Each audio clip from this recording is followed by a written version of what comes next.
Dr. Dain. Welcome to this installment of the Tour of Consciousness from lovely Sydney, Australia. Check it out. Isn't it beautiful here? Easy for me to do.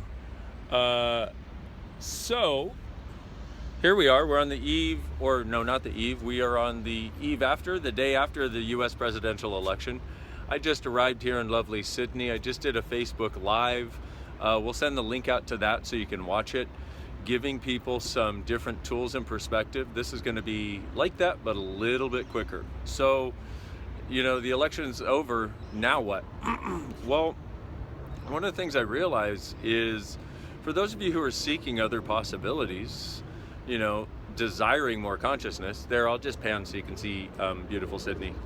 And for those of you desiring possibilities and more consciousness, one of the things I realize is this recent election might make you feel like you want to invalidate your choices, as though if the world were really working, if we were really creating more consciousness and more possibilities, this wouldn't be allowed to happen. Except what you're doing is you're actually taking too short a view of how consciousness works. See, sometimes things like this need to happen, and you actually have to have somebody who is talking about hatred and separation and vitriol in order to get the people like you that haven't yet been willing to make choices to actually be everything they are, to actually wake up and actually go, hey, okay, you know what? If this is the result of me not choosing in the world, then I need to make some different choices. So rather than looking at this as a wrongness, what you want to ask is, what's right about this I'm not getting? And if you look at what this will change in people's lives in a far distant future, if you look 5 years, if you look 10, 25, 100 years, what changes is actually creating that you haven't acknowledged? And so from this different perspective, what else is possible?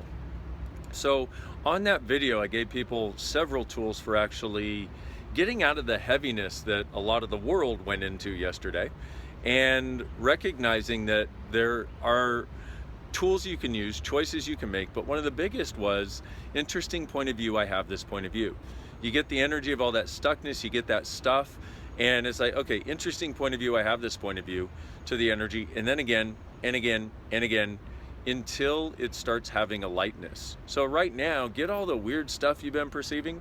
You go, interesting point of view, I have this point of view. Sorry, I had to change hands. My hand was shaking. I need a selfie stick. Actually, I have a selfie stick. I just don't have it in my hand right now, which would be a good place for a selfie stick when you're doing a selfie video. Anyway, that's a practical tool for some other time. So get the upset and just go, interesting point of view, I have this point of view. And then the energy usually shifts a little bit or a lot. Then again, interesting point of view, I have this point of view. And then again, interesting point of view, I have this point of view. As it changes, you say it's the new energy. And then again, interesting point of view, I have this point of view.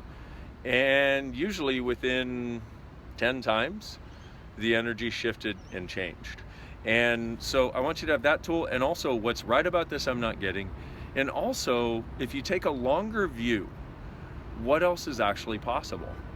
And what change will this create in the future? And what demand will this put in people's worlds who haven't been willing to demand of themselves that they be the contribution, the source to change that they actually are? And so we have all of those tools. And then also, you want to remember an old standby. Who does this belong to? Because there's going to be a lot of stuff that's going to be in your world, or you think is in your world, that you're aware of in the world. It's actually not yours. You're just really friggin' aware. So you want to ask, who does this belong to? And then the other thing that you want to do is you want to not invalidate you, not invalidate consciousness, and not invalidate the change that you know is possible. This is interesting. Okay, I'm going to change the lighting. There we go. All right. Ooh, now I'm in the sun. But at least you can, see me rather than having me blacked out.